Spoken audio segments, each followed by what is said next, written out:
And when you were sharing that, it made me think about engagement. And I always say to my the team that I work with, if you get engagement right, your students are engaged, they're excited to be there. A lot of the quote unquote behavior challenges that you may have in traditional schooling systems aren't there anymore because you've nailed engagement. And I love that feeling when in our case, when the school bell rings at lunchtime and the students are just disappointed that they have to stop what they're doing and go outside. And I love that. Think of these incredible moments in classes when once you get the engagement and that excitement right for learning, your job is easy. I mean, one of my supervisors said to me many years ago, if you plan engaging lessons, teaching is just easy. And it always stuck with me. I mean, what do those classrooms feel like when you walk through them? Are there students making noise and carrying on and laughing and building? Like, what are some of those things that are happening in these classrooms? Yeah, Because I mean, I'm not milestones. gonna,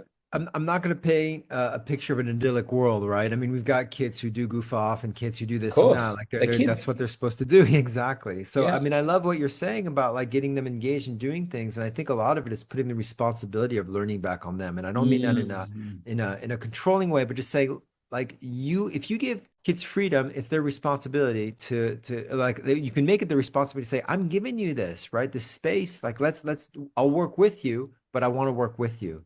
That does tend to engage them a lot or get them motivated, not always. So we've got classes where kids are not there. That's the best part. Like I always say, the best middle school is an empty middle school because they're all outside doing other things. And then sometimes we got classes that look more traditional. You know, they have we have literacy circles and teachers explaining an example on the board sometimes and sometimes. Yeah. So we do have that. That's cool.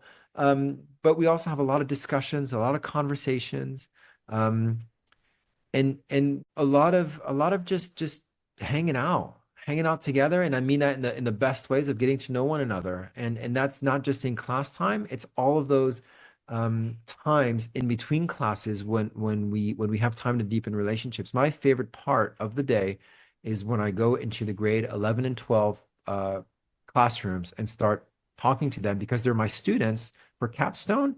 And this is just an opportunity just to get to know them and just to hang out and ask them and really, spending I mean, I'm like, head of school and that's the best part because that helps me later on because we respect one another enough that we can have those conversations when they come in and there's issues.